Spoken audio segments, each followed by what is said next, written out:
Hi, I'm Bodie Pendus, and I want to tell you about my shop cabinet I built here. I've enjoyed it so much, I'm going to build me a second one. See this wire rack up here? I'm going to take all this crap down, and I'm going to put one over here, and I'm going to have it open in this way. So in today's video, we're going to build a shop cabinet.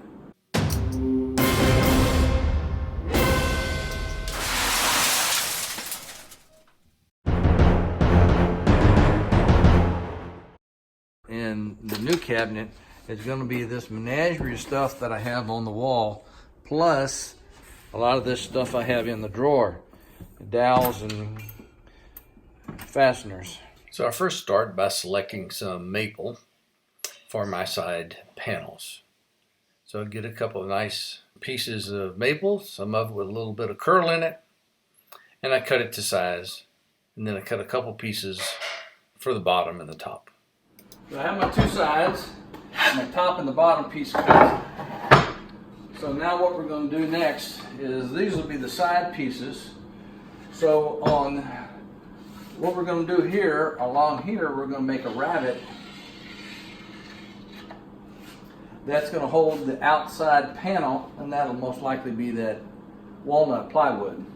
Then we're going to come in 3/8 of an inch and make a dado, and that's going to hold our pegboard, and that'll be on the front edge. And then on the back,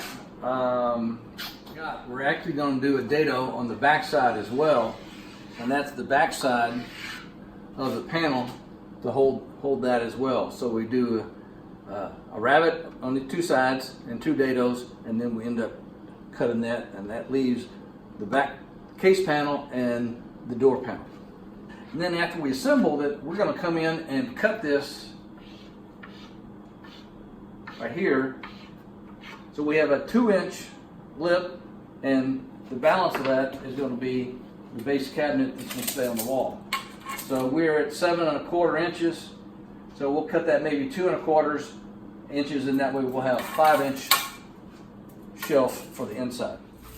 So on my side piece, I have a rabbet here to cut the length to receive the back, but I also want to have a rabbet on the front here to receive the front panel. But then I also want to have at the end a rabbet here, so this piece sits on the outside and this flush to the bottom. So after I get all my measurements just right for the depth and the length of the rabbets, I cut those on all the side panels. And so after you cut your lip in here, you'll find that it'll be flush on some spots, and others it raises up because you weren't quite able to have your board pushed down enough, or you're just off a smidge on your depth. In this case, the board wasn't be able to push down into the saw blade to be able to saw that part out. So rather than trying to adjust your saw blade height and risk messing this up, we're going to fix it with a shoulder. Let's zoom in so you can see the miscut here on the board. You can see that's the round out of the saw blade, and it didn't quite cut it all the way, so you have that little bitty lip right there. And so we're going to take that out. Well, there it's fine. Alright, so now we're just going to take our shoulder plane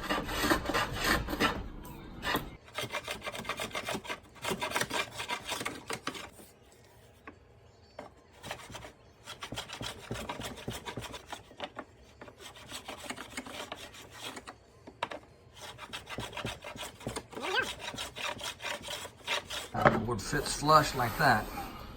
That's what we wanted. Now to cut the bottom rabbet, I put my bottom piece on here and make sure that this gap between the edge of the saw blade and the fence is equal to the width of the board, and that's the distance we want to cut in the two side pieces on the end and the top.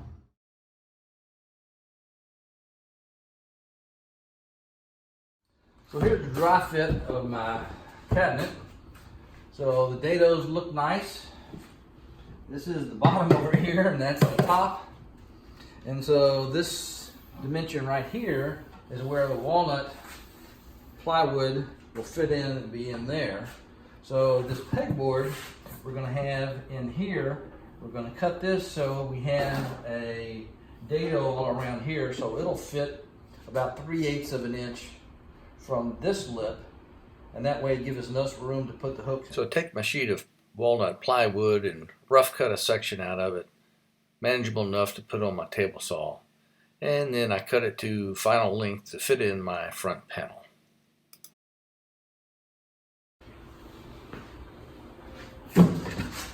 Okay, so now we have our outside panel cut to size. Nice edge all around. Let's see how it fits for a brush.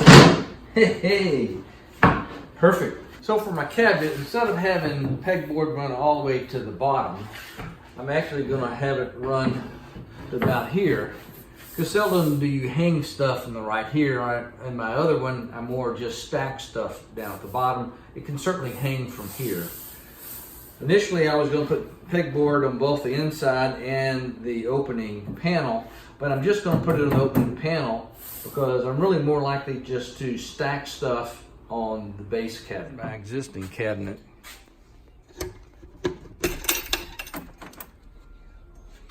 And so from the inside panel, I've got all pegboard all the way on that side. And over here, I tend to just stack stuff.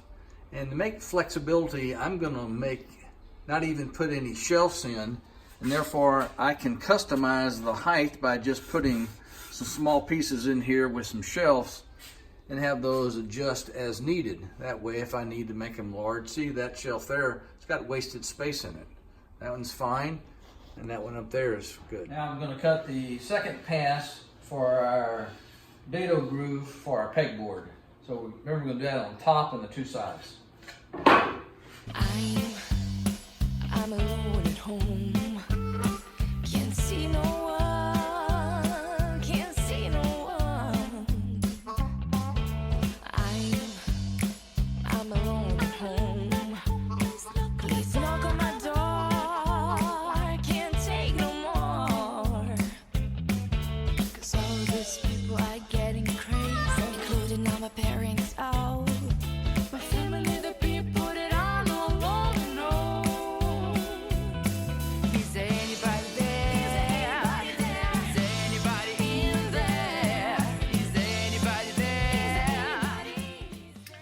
Now I'll take the big box I've made, all glued up and dried, and put it on my table saw, and you cut one side at a time. Raise the blade just high enough to go through each side, and I get to the last side and I do a little tape up to make sure my sides stay nice and secure. Cut the last piece and then let's open it and see what it looks like. Ah, there it is, perfect. Now we take a plane to scrape off the burnt marks, and we're good and ready to go to sanding. Do a little sanding, and then we're ready for a little finish work on the whole cabinet. Here's the cabinet part that hangs on the wall. So these two side pieces are made out of maple. It's got a little bit of curl in it. So I wanted to kind of accentuate that, so I'm going to stain it. So I got another piece of maple and did a couple, 2-3 pieces of samples here. So I'm going to take this darker one because it's going to be closest to the walnut.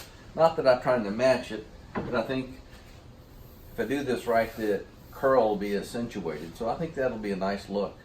So that's what we're going to do next. So I saved you the burden of having to watch me stain it and finish it. So here I am putting on a piano hinge, just long enough to cover most of the cabinet, and then let's get it hung on the wall.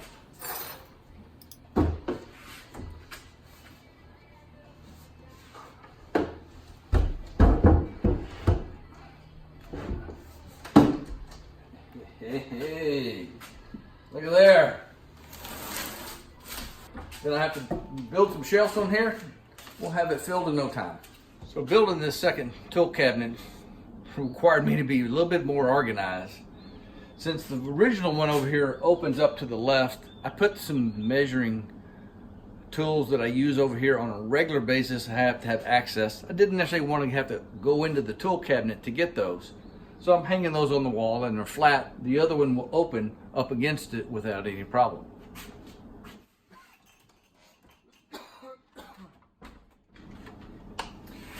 Here's a sample I have. I've made the shelves custom size, so if it's 5 inches or 6 inches or whatever, I can always change those. I'm sure that I'll change it several times before I have the ultimate preference of how I want these. So I got the pegboard over here and got some stuff hung up here. I got a menagerie of things up here. It's great to be out of the dust and a little more organized.